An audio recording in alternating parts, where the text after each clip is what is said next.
वह रक्षक के रूप में माता की आज्ञा निभा रहे पार्वती नंदन पर यमराज करते हैं यमपाश का प्रयोग, किंतु माता की शक्ति से रक्षित बालक विनायक जब इसके पश्चात ब्रह्मदेव एवं विष्णुदेव को भी देते हैं चुनौती, तो फिर जाग उठते हैं महादेव अपनी योग मुद्रा से।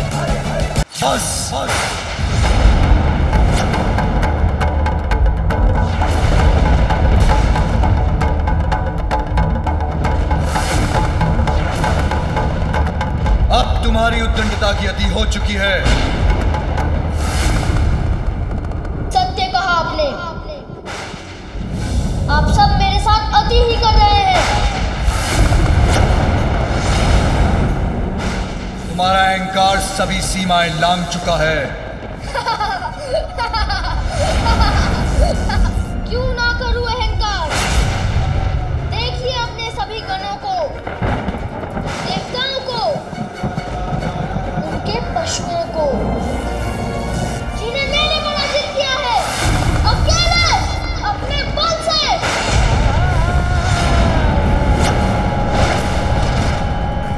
मुझे तो इस बात पर भी आश्चर्य है कि आप यहाँ आए। मैंने आपको भीतर जाने से रोका और आप मुझसे युद्ध करने के स्थान पर वहां वृक्ष के नीचे जाकर ध्यान करने लगे।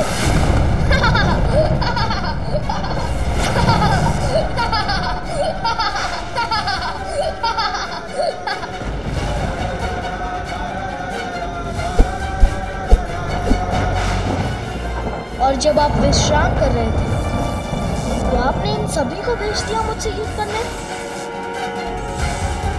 जिसमें मैंने इन सभी को परास्त किया। इससे तो आप प्रारंभ में ही मान जाते। मैंने तो तभी कह दिया था कि मैं किसी भी अवस्था में आपको रेखा के आगे नहीं जाने दूंगा।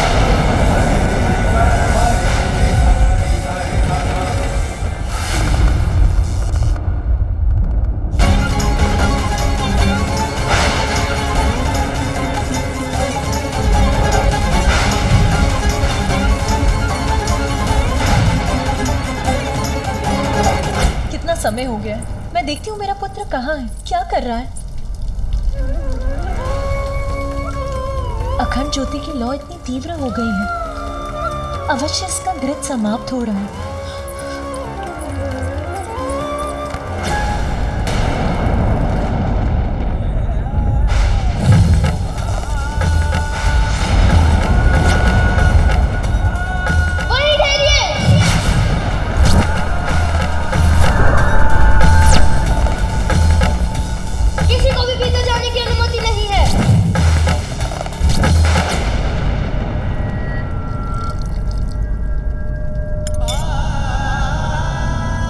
अखंड ज्योति तो शुभता का प्रतीक है, ये सदा प्रज्वलित रहे। इसके प्रति मुझे सहज रहना चाहिए।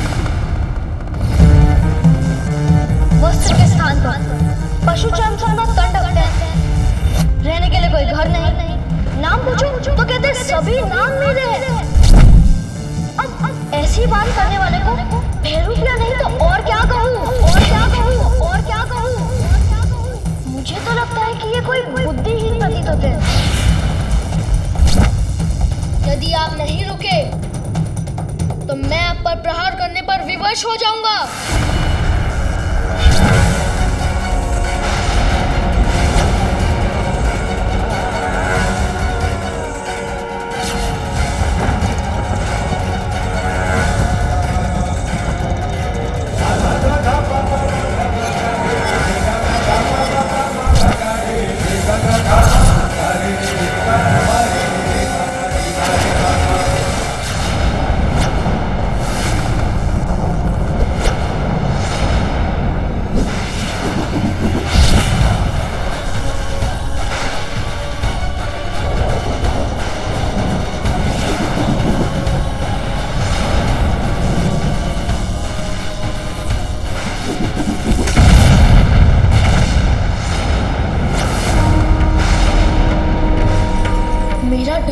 कर दिया इन्होंने। कैसे? ये तो वही भस्म है जो इनके डमरू बजाते ही इनके देह से निकला था। आपने मुझसे वो छीनने का दुस्साहस किया है जो मुझे मेरी माँ ने दिया था। अब उसका परिणाम भुगतने के लिए तैयार हो जाइए।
इसे कैसे रोकूं?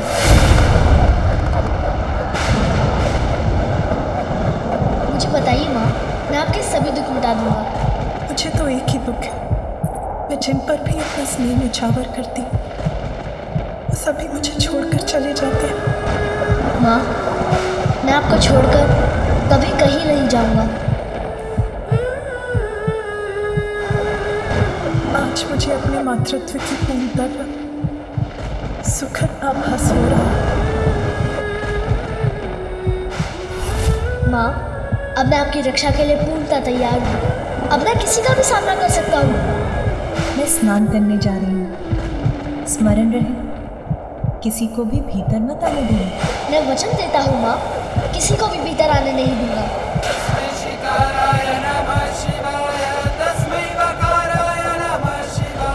यही समझ लो, मैं सर्वत्र हूँ और कहीं भी नहीं।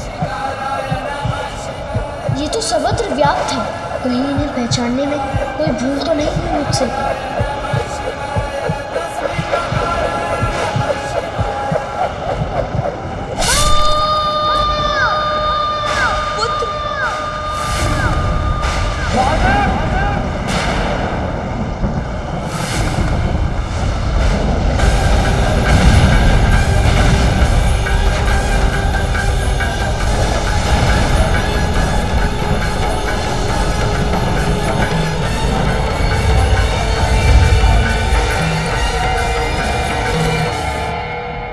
मन में किसी अज्ञात अनिष्ट की आशंका क्यों घर करती जा रही? कितनी विचित्र बात है। ये सभी दीपक स्वतः ही बुझ गए।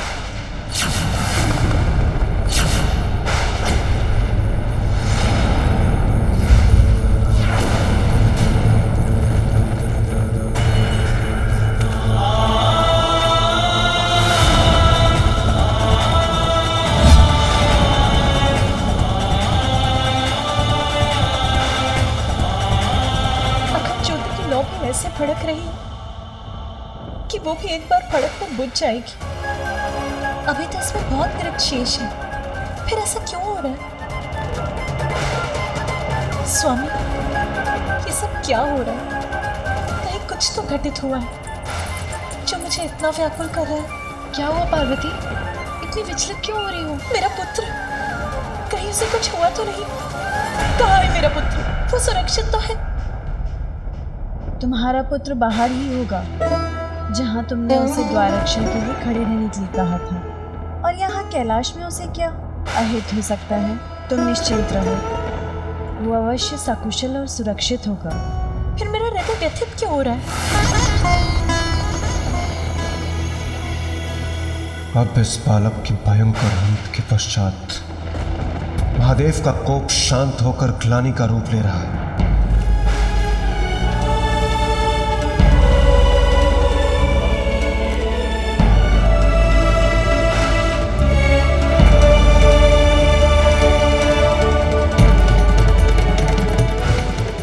मैं क्या कर रहा हूँ और उसका क्या कारण है, ये आपको क्यों बताऊँ?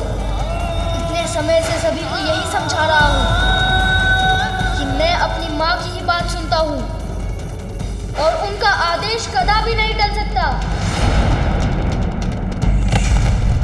अब तो मृत्यु भी मुझसे पराजित हो गई। अपनी माँ की शक्ति से रक्षित हूँ मैं, कोई मुझे पराजित नहीं कर सकता।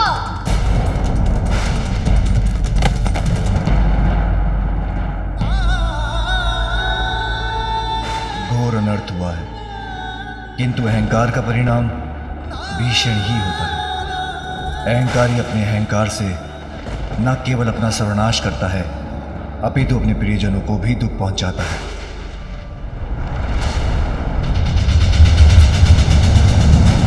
अनर्थ, घोर अनर्थ हुआ है ये। इतनी अल्पायु में इतने कोमल सुकुमार पार्वती पुत्र का इतना भयंकर अंत हुआ है। कितना अपार कष्ट हुआ होगा उसे, और अब देवी पार्वती पर क्या बीतेगी?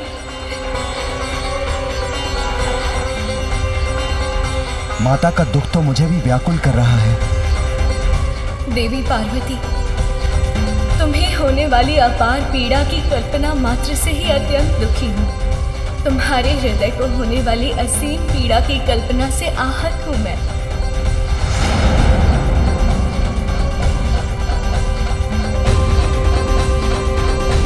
आज देवताओं ने घोर अपराध किया है। अपने दम के कारण एक अबोध बालक से संघर्ष कर उसे इस अवस्था में पहुंचा दिया। अपने इस कृत्य के लिए देवताओं को दंड अवश्य मिलेगा। ये क्या अनर्थ कर दिया आपने। आप तो देवराज हैं, आपको तो स्थिति संभालनी चाहिए थी, किंतु आपने तो अग्नि में खिंच डालने का ही कार्य किया, जिसका परिणाम इतना भयंकर हुआ। ये उचित नहीं किया आपने। जो हुआ वो अनुचित था। सभी सीमाओं का उल्लंघन किया है आप देवताओं, उसका परिणाम आप सभी को भुगतना ही होगा। असत्य है, ये असंभव है। ऐसा कदापि नहीं हो सकता देवी। यही सत्य है। आपकी कुदृष्टि कुछ भी कर सकती है, और ये भी आप ही की कुदृष्टि के कारण हुआ है, किंतु परिणाम आपको ही नहीं सभी देवताओं को भुगतना होगा।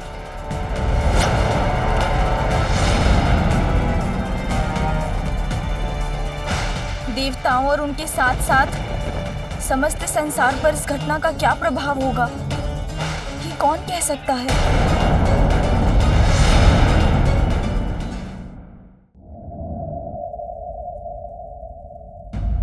इन दियों का स्वतः ही बुझ जाना किसी बड़े अशुभ का संकेत क्यों प्रतीत हो रहा है मुझे। वायु के तेज झोंके से बुझ गए ये सारे दीपक पार्वती।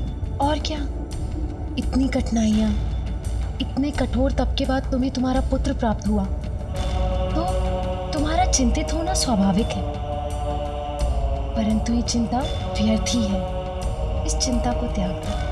हाँ, और अभी कुछ ही समय पूर्व तो तुमने उसे द्वार रक्षा के लिए बाहर नियुक्त किया था, और यहाँ कैलाश में उसका क्या हित हो सकता है भला। फिर तुम्हारे द्वारा दिया गया दिव्य दंड तो उसकी रक्षा कर ही रहा है ना, इसलिए अपनी चिंता त्याग दो।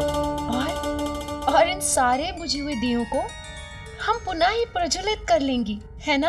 और इसी बीच तुम स्वयं अपने पुत्र को देखाओ, तब तुम्हारी चिंता स्वतः दूर हो जाएगी। उचित है। चलो विजय।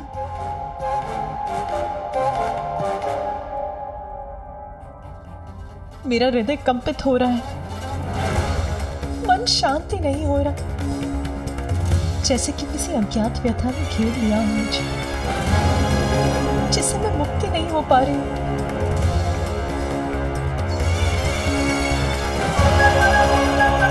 जया विजय उचित कह रही है, मुझे स्वयं जाकर अपने पुत्र को देख लेना चाहिए, तभी आश्वस्त हो सकूंगी मैं।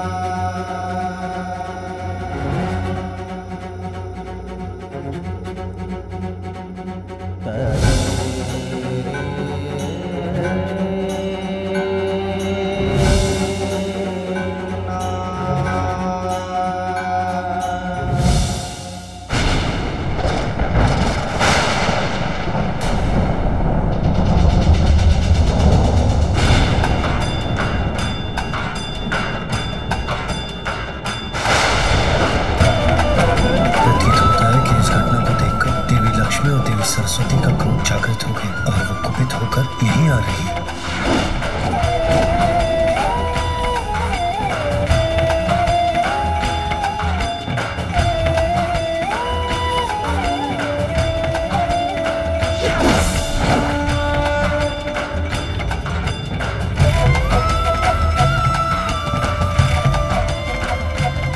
सभी देवियां यहाँ आई और सबके मुख पर इतना अपार क्रोध झलक रहा है।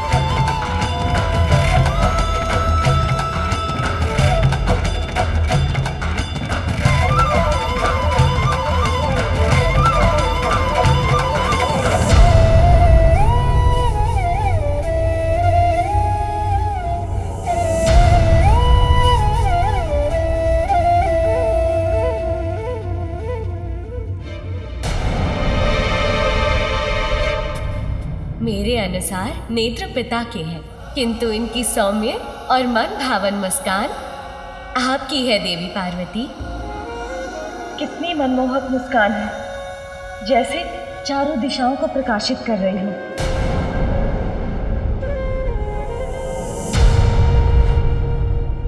अब मन शांत हो गया आप सभी देवताओं का?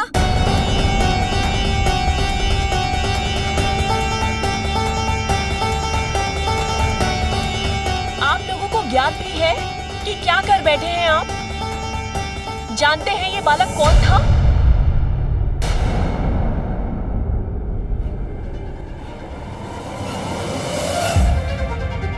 ये देवी पार्वती का पुत्र था।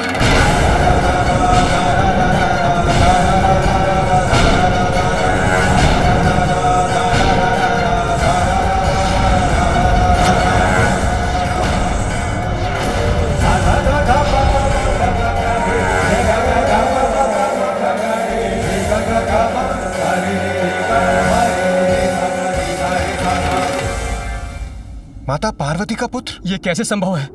महादेव तो स्वयं भी बंदी थे। गजासुर के उदर में।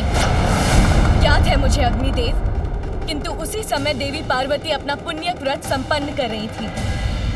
उन्होंने पुण्यक व्रत पूर्ण कर मेरे स्वामी श्री हरि से पुत्र प्राप्ति का वरदान प्राप्त किया था। आपने दृढ़ता और निष्ठा के साथ पुण्यक व्रत पूर्ण किया। स्वामी से प्राप्त वरदान के फल स्वरूप देवी पार्वती ने अपने शरीर के उत्तरी उपटन से ही एक आकृति का निर्माण किया और वही आकृति सजीव होकर पार्वती पुत्र के रूप में प्रकट हुई। अपने उसी पुत्र को द्वार की रक्षा के लिए छोड़कर देवी पार्वती महादेव के कैलाश आगमन के पूर्व मंगल स्नान करने गई थी। इसीलिए उनकी आज्ञा का पालन करने के लिए उनका पुत्र किसी को भीतर नहीं जाने दे रहा था। ठहर जाइए, किसी को भी भीतर जाने की अनुमति नहीं है।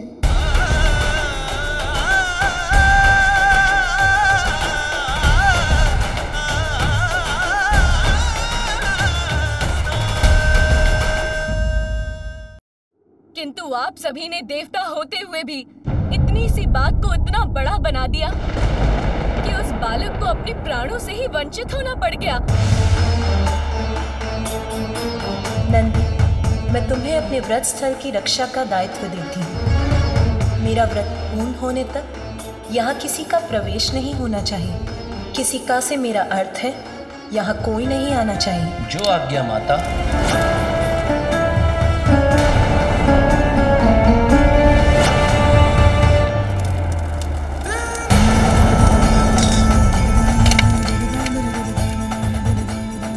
देवी पार्वती के पुत्र का अंत हो गया। बहुत ही बड़ा अनर्थ हो गया हम सबसे। जो हुआ वो अनर्थ था, किंतु जो अब होने जा रहा है उसका आप सब अनुमान भी नहीं लगा सकते। आप सबके द्वारा उसे उत्तेजित कर उसकी उद्दंडता को बढ़ावा देना देवी पार्वती के प्रिय पुत्र के वध का कारण बना।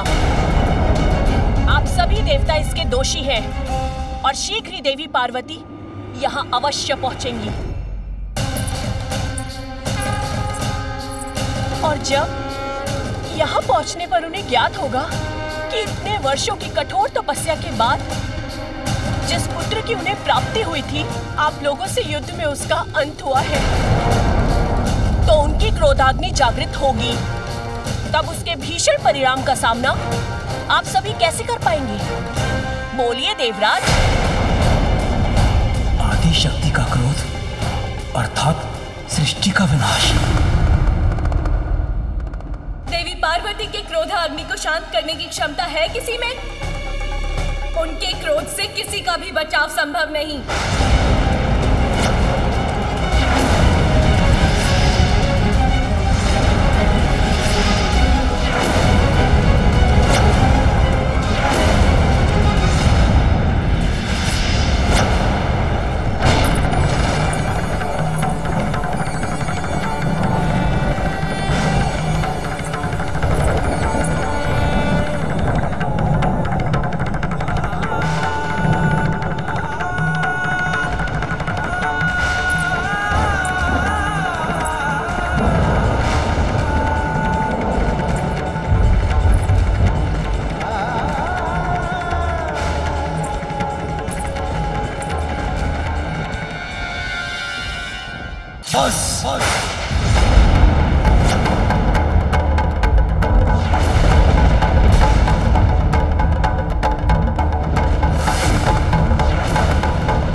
उद्दंडता की अति हो चुकी है।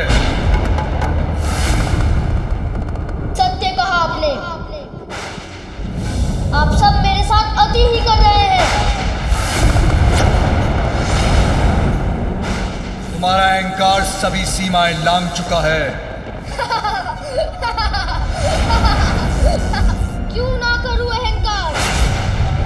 देखिए अपने सभी गणों को, देवताओं को, उनके पशुओं को, जिन्हें मैंने पराजित किया है अकेले अपने बल से।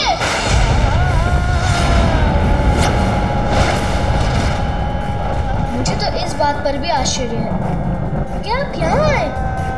मैंने आपको भीतर जाने से रोका और आप मुझसे युद्ध करने के स्थान पर वहां वृक्ष के नीचे जाकर ध्यान करने लगे।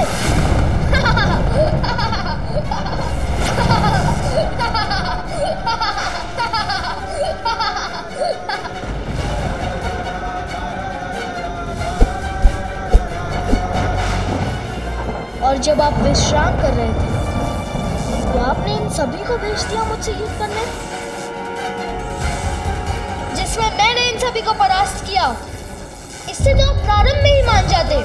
मैंने तो तभी कह दिया था कि मैं किसी भी अवस्था में आपको रेखा के आगे नहीं जाने दूंगा।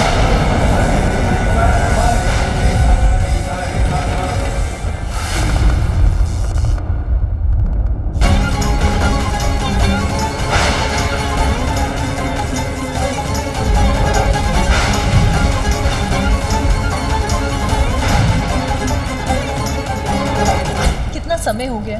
मैं देखती हूँ मेरा पुत्र कहाँ है, क्या कर रहा है।